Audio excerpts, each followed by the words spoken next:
appreciate everybody coming out tonight. We appreciate just the entire, support system, everyone here, what we've able to accomplish.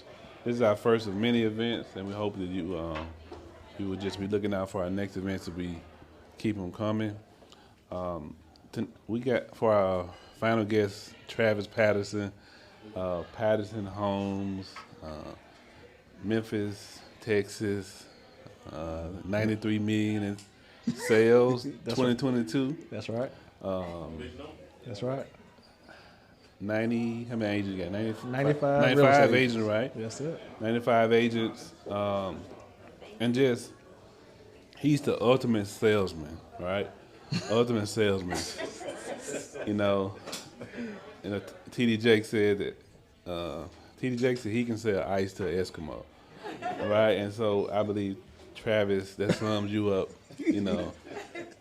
just to know where you come from, though. I mean, I'm a person to tell you, man to man, I'm proud of you. Thank you, sir. Man, I'm proud of you, man. And just to be able to accomplish what you've accomplished, in the real estate game is huge, especially in a city like Memphis, who we know, they, what they do. And other real estate companies, of course, and how they try to do us. But I'm proud of you, man. Definitely. Thank you. Yeah, for what you've accomplished. What's Travis Patterson Homes? How did you get started with that? I got started with real estate. I went to school first at the University of Memphis. I know you got like 5 degrees. I got 5 of them. No, seriously, I went to school at the University of Memphis, and my concentration was finance with real estate degree. Okay. So I was at the University of Memphis, and I seeked an internship with United Housing. United Housing is a non-profit real estate organization. And so while I was in college, I had this intern, and during the intern they taught me credit counseling, home buyer education, how nonprofits raise capital to build houses for affordable homes, and mortgages. So I was learning all this stuff while in school, all right? And so my journey was like, at the time, the thing was go to school, get a good job, and, figure out how you're going to make it, all right? So I tried that path, and I'm going to tell you, man, going to school and racking up student loans and getting master's degrees, I can Google that information now, man. So they need to figure out how they're going to forgive these student loans. But anyway, I went to school, and while I was in school, I started working at Wells Fargo Financial. And I became a mortgage advisor. Learned mortgages, did FHAs and refinances on mortgages. There I learned how to sell. I learned how to overturn objections, talk to underwriters, and help clients get approved for mortgages. Got fired from there. All right. Got fired from there, but I wanted to stay in the finance world, and I went to SunTrust Bank. Learned how to be like a manager over retail banking. But at the time, I was pursuing a second master's in accounting. So I said, Lord, I'm gonna get me a job in accounting. I left and went to Sedgwick CMS. Became a financial analyst. Learned how to reconcile multi-million-dollar bank accounts. Boring. So I said, man, I need to get back into sales, and I went back into sales and started selling at Verizon Wireless. I built a nice network of people there.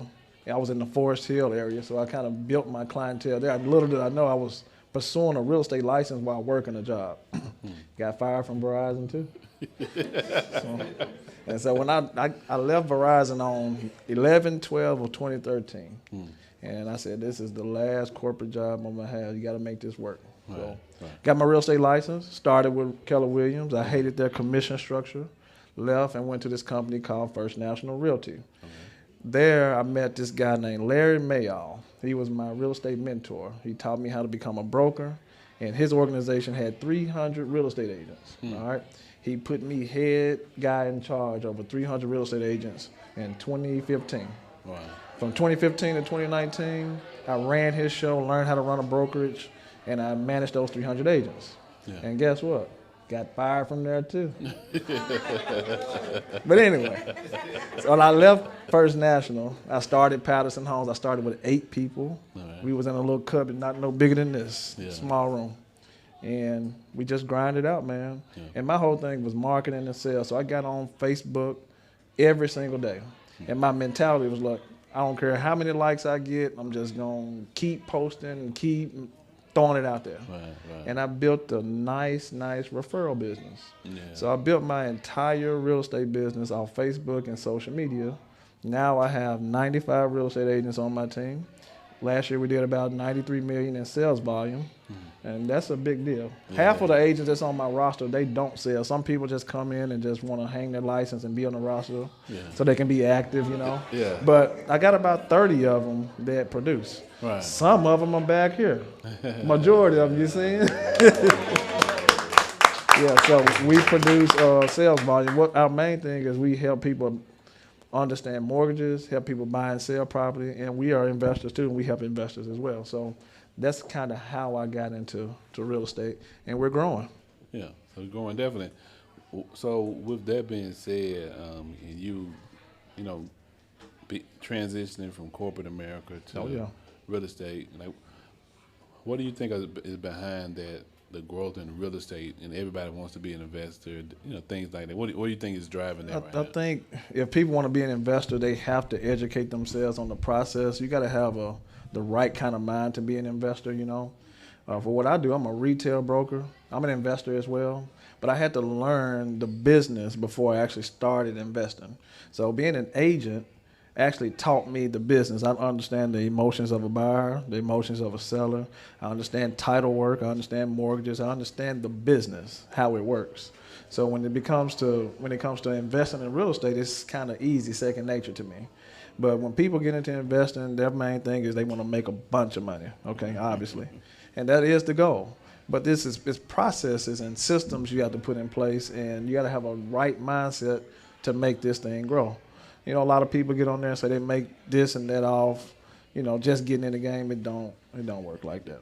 It does not work like that. It's a lot of caps, so yeah. But you know, I started off in buying small rental properties, and I teach my agents on how to sell and gain commission income, save their commission income, and start putting it into actual real estate, buying those properties, and understanding equity. You know, that can kind of change your life. Understanding credit, business credit, building a business, things of that nature. So, good. So, with this being So Memphis, we're going to ask you, what do you see what is the real estate trend in Memphis? In my area, for real estate, there are going to be a lot of agents wanting to get into the business, will actually get licensed to get in the business, and don't know where to go. They will go to places like Keller Williams or EXP, and they'll bait them in on how much training they'll give them.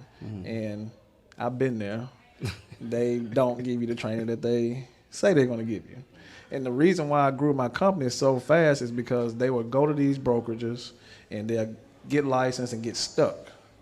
But my gift is my agents, we're like a family. So when they come in and they have questions, I spend time with them, give them one-on-one, show them how to write a contract, show them what to say, and push them out there and show them how to convert sales. Most brokers are not spending that much time with agents, not at the capacity of what I got, to help them make some money. Most real estate brokers just want you to join their roster so you can pay that monthly subscription and bring other people in so they can make that monthly subscription. Me, as a broker, I want you to, please pay your bill. Pay your bill on the first now. But I want them to generate income so they can become investors. You know what I mean? Yeah. Also, I have a contracting program. I partnered up with Chattanooga State Community College. Okay. And so I teach people how to take this 4-day course and become a general contractor without having to take a test. And that license limit is up to $125,000. So when people can come in and know how to build a business, open up an LLC, open up a corporation, take that 4-day course, get a general contractor license up to $125,000, they can fix and flip their own property. They can buy their own rental property. They can contract their own business out. They can partner up with the city of Memphis or Shelby County, bid on contracts, and create an income for themselves and a lifestyle. So we kind of do a lot of education on training how to become business owners, become general contractors, real estate agents, and real estate brokers. That's good. That's you kind of went into the next thing I was going to ask you about how you were going to how would you educate the next generation on the importance of real estate? So for my company, we're big on schools, and we go into a lot of Shelby County schools, and we do backpack drives, and we've adopted a couple of schools. We've adopted Crump Elementary, Humes, and we go out there and pour seeds into the kids and say, hey, man, you know, it's okay not to go to college. I know a lot of people don't want to go to college, so you got to do something. Right. And so if you want to work for yourself, this is the path you can take. And if you think about it, real estate sales and what I do as an agent, it's continuous education. Yeah. The more we learn, the more we're going to earn. So I teach those kids those basic steps. I have 19 and 20-year-olds on my roster right now. That's good. So when I'm planting seeds in the high schools, I'm teaching those kids how to start a business immediately out of high school, learn how to be a real estate agent, learn how to interact with people, network with people so they can generate income, learn how to write contracts. So if they get that practice in at a young age, by the time they're 30, I mean, they'll be investing and doing all kinds of stuff and building a legacy for themselves. Yeah. Yeah. Yeah. Yes, you do. Yeah, and so with your success, of course, you talked about how, you know, you got fired so many times. Yeah, I wasn't supposed to work for nobody, man. So, but how did you stay motivated, you know, and not give up, you know, because, you know, adversity is real. Oh, yeah. You know, and, you know, failure is something that a lot of us experience. What was driving you to continue on and pursue your goal? Well, I got kids. My son is 19, my daughter is 10, so they kind of push me. Okay. But this is So Memphis too, right? Yeah. All right, so if you ain't accomplishing nothing, or if you ain't making no noise, somebody gonna check that. They gonna check you, ain't it? So I don't want to be one of those guys that's like, oh, Travis ain't doing nothing, he ain't making no noise. Right. So that was kind of like my motivation. Right? I hate to be talking about, well, I'm not doing nothing. That's Memphis. That's So Memphis. You ain't finna talk about me. Am I right, team? You ain't talk about me. So, but anyway, so that was kind of my driving force. Still is to this day. Right. You know, it's about 350 real estate firms in the state of Tennessee that practice and records their information on the MLS. Mm-hmm. And that's like sales and things like. We're ranked number 21, our company, out of 320 firms. So we're doing something right. We're doing something. And young black man. And we're the first black company in that order. Top 50 That's good. On that roster. That's what's up. So we get heat. We get heat. You know, a lot of times when my team is out there networking at these type of events, my agents are out there promoting their business, and other agents will approach them. Oh, you over there with Patterson? Oh, man, you can do better over here. Yeah. My team is loyal, man. Yeah. They stick up for me. They protect my name when I'm not even in the room. No other broker is gonna give them the information that I'm gonna give to others. I can attest to that. Yeah, that's true. You can attest to that too? Yeah. I know you're big on education. Oh yeah, big time. I know you are, and you definitely are. Sharing education too, that's another big bonus and a big plus. You know, I just know that personally. Man, I'm gonna tell you why though. It's like, you know, if I'm gonna give out information, that's wisdom I've gained. Right. So if I'm praying and I'm asking God to give me more wisdom, I'm gonna give what I give out, what I know out. Yeah. And if I help somebody else grow, He's gonna help me grow. So I'm gonna rely on Him to source me. So that's good. That's good. Yeah, man. Yeah, definitely. That's it. Yeah. Absolutely. Yeah. We have any questions in the room? Anybody have any questions? I have a question. Yes, ma'am. So I was listening to your story. It was very compelling because I got fired from every job. Oh yeah, we must be great. Yeah. That's all. But I was listening to your story, and what really got my attention is because in the real estate industry, me and Tony, our first-time home buyers, we bought our home about 3 years ago. And when we bought our home, we had a guy knock at the door and say, hey, I'm from the bank, and I want to sell you guys mortgage protection. So we didn't have a clue what mortgage protection was, right? And so as he sat down and started explaining what the mortgage protection was, you know, if we get sick, you know, if we have stroke, heart attack, cancer, anything critical that happens, that it would take care of the mortgage.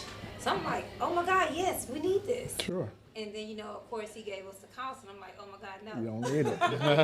you know what can replace that? We can't do this right now. So it led me to kind of start digging around about mortgage protection a little bit more because you don't hear too many realtors preparing you for that, right? Sure, because our realtor didn't prepare us for that in itself, but it was very big for us. So as I journeyed into learning about mortgage protection, that kind of led me into becoming an insurance broker. And I'm seeing that even here, you know, in Memphis, that, you know, when a lot of people get sick or injured, they lose their home because of, you know, health is like one of the biggest reasons why people biggest one. foreclose on their home. So what, as a broker in the city, how do we combat that issue of people not being aware of like mortgage protection? I think that's my whole goal, is to educate people that don't know about what to do in the event of a life-changing event. This is what I preach to every client that I have. Even if you're buying your first home, second home, third home, there are other things you have to do. It's okay to buy a house, okay? But most of the time, people are not buying houses to pay them off. They're using the real estate to get rich or get in a position to put your houses in heirlooms or whatever. So you need to learn about trust. You need to learn about wills, and you need to learn about whole life insurance and term insurance in the event of a life-changing event that can pay off the mortgage. The trust will be in place so you can have a beneficiary in place to direct the traffic of who's going to control that asset. You know, when you buy a house, you've been in your house 3 years, right? You never refinance the property. And so your house appreciates in value while you pay the mortgage balance down. Right. So your house can become an asset. Like if you guys want to start investing, you can pull a HELOC off that property, and you can start buying small rental properties with that HELOC. Instead of putting 20% down out of pocket, use the HELOC, interest only, and start buying smaller properties to pay off the big house. Right. Shout out to Tony Harris, that's my East High alumni. East High alumni. But these are the things that I teach my clients on how to get in position. And, you know, sometimes they're not educated. I don't want to make this payment. I'm not staying in this house for no 30 years paying this with this interest. It's not about the rate. We can't control the rate. We can control, like, if I'm paying $1,800 a month in rent and giving it away, I can pay $18,000, $19,000, $2,000 a month in a mortgage and earn equity position. Yes, sir. And pay that over time. Call me back if you're ready to sell it. And then I'll show you how much you can make off the property. And if you stay in a property 2 years as your primary residence, whatever you gain in appreciation is when you profit, it's tax-free income. Okay?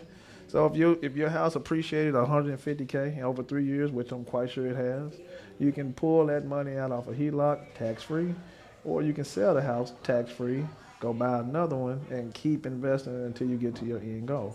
So back to your point, insurance is great. Mortgage protection, I wouldn't buy because you got insurance. But these are the things that we educate our clients on while helping them purchase a home. Yeah. Yeah.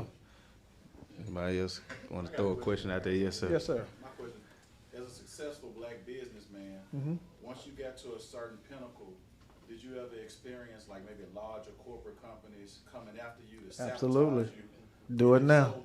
So, how did you combat that? How did you Hey man, we ignore that hate, man. We don't pay attention to it. Keller Williams has actually tried to buy me out, offer me $1 million for my company. So I think about LeBron James when he said Reebok had offered him $1 million plus $10 million something. 10 million. And he was like, if they offer me that, then Somebody else you got it. know what I mean? He got 100 I'm from worth Nike. more. So me and my team, we kind of stay on the same page.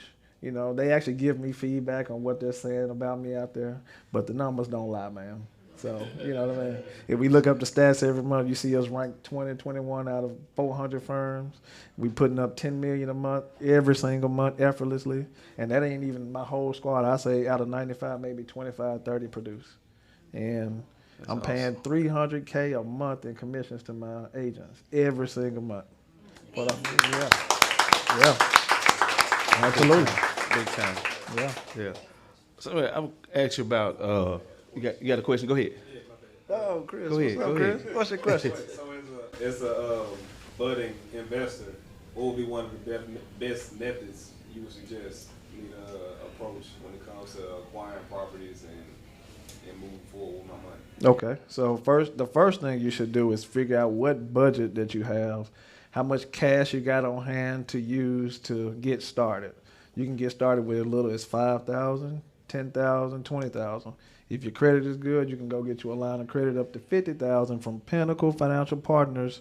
They don't ask for a tax return, okay?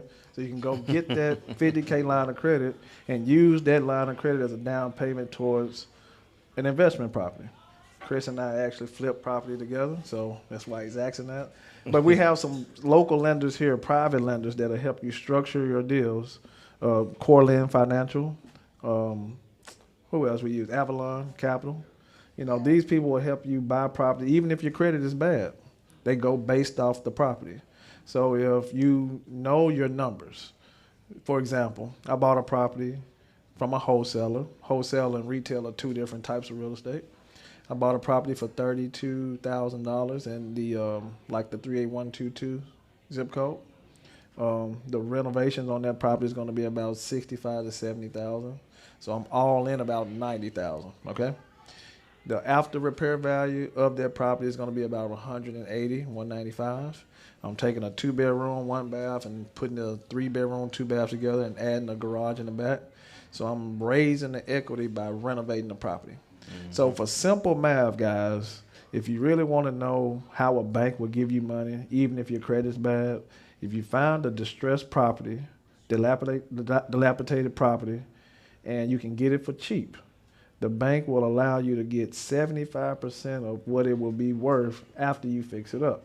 So if you buy a property for, say, $10,000 and the property is worth $100,000 after you fix it up, the bank will give you $75,000 total loan to buy the property for $10,000, take the remaining $55,000, $60K, and fix it up, and you can resell that property for a profit. Okay? If you need more quick tips, call me. Sound like hit me up on Instagram. Sound like you got them. So it's a lot of cities, especially here in Memphis, they're changing up, building up, remodeling. So the word I'm going to say is gentrification. Oh yeah. Can you elaborate on that? Well, yeah. If you're in a neighborhood where it doesn't look too good, Binghamton is a big development right now. Yeah. Where you see trash, that's a lot of profit at where the trash is. So I would pay attention to neighborhoods where you got grandma still on the street. Mm-hmm. You got some nice kids on the street. If I want to get into investing, I would pay attention to the distressed neighborhoods because there's a lot of money in the distressed neighborhood. Have you ever noticed, though, you go to a corner store in the hood and that joker be booming in it? Mm-hmm. It's a lot of money in the hood. Yes, it is. Okay? So just keep that in mind. Yeah. Keep that in mind. Yeah. But as far as Patterson Homes, real estate company, we're looking to broker some new development coming out. We got about 11 acres in Cordova, looking to break ground and get started on about 35 new development properties. We have some land that we're building with commercial, like truck stops and bus stops like that. So we got land to develop on there. So we're looking to get into brokering development with other construction companies. Mind you, we're contractors too, so we can sub a lot of stuff out to people who are like up under us or whatever. So. Yeah. Anybody else got any questions? You got a good crash course going right here. Oh yeah. So he's throwing a lot out here. Anybody got credit questions? TK right here. It sure is. Yeah. Yeah. Anybody? How to get started as an agent? I heard you speak about Facebook when you started out. Oh yeah. Facebook is my talking to a dinosaur like myself, how important do you feel social media is in this day and time? Well, social media is just one way to generate leads. Leads are people you can actually do business with. And right today, Facebook is like the commercial appeal. It's like our newspaper. Yeah. When you wake up in the morning, before you say your prayers, what you doing? Jumping on Facebook. As soon as you wake up, or Instagram, whatever. So for me, I'm a market on that and target audience every single day. People not ready like immediately, but you put a seed in their heads like, I'm gonna go see that guy when I'm ready. Facebook is very important for that, to build a business. Mind you, I built my entire business off social media. I heard you say that. I did. I actually did. But for most people, you can have a referral business. You can build a business through email marketing. You can build a business through postcard marketing, newspaper, networking like this. So as long as you're visible and running ads like normal companies, you can build a business. Yeah. So dinosaurs can build businesses too. So somebody has no knowledge of real estate, you know, but they desire to get into it. Yeah. What would you suggest that first step be? You gotta be a people person, man. You gotta really care about people and want to help them. So if you're in customer service and you waiting tables and you really enjoy waiting tables and like directing traffic when you people in your restaurant, it's the same thing. Right. I provide a service, great customer service to my clients, all while I'm educating on what they should be doing from my experience, from my knowledge, to kind of get them in a better position. For me, I want to keep a good name. The money's going to come. So I want to give as much information to them because when they go somewhere else, they're not going to get the same treatment. And they're going to stick with me. So that's the biggest thing. Definitely. Any books you suggest they read? Anything The like Compound Effect is a great one. that? Okay. That's a great book to start and begin. It talks about how you start off with like a penny.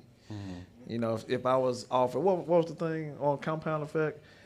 If somebody offered me like 10 million up front or a penny a day that compounded to 30 days, yeah. Which one would you take? Yeah. I would take the compound because I'll make more money in the long run. Right. So learning real estate is a ever-changing game. Okay. It's never going to go away. The 3 essentials of life are food, clothing, and shelter. So if you want to go into business, if you can cater to food, clothing, shelter, you'll be in business forever.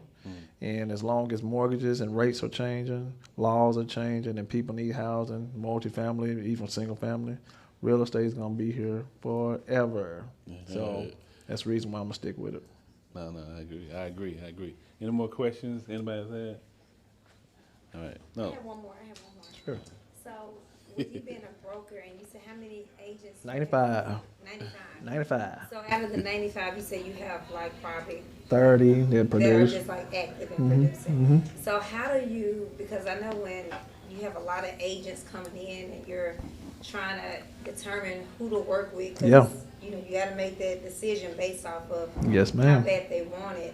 How does that process look like? Because, you know, for us as insurance brokers, we have to look at like who wanted the most, right? But at the same time, you got to have that balance. So how do you balance all of that? Well, it's very easy for me. It's, you know, a lot of people get a real estate license and they're hyped about being a realtor, and they get into the business and they say, man, it's a lot more information I need to know. I offer information, training, one-on-ones with everyone. It's totally up to that independent contractor to take advantage of it.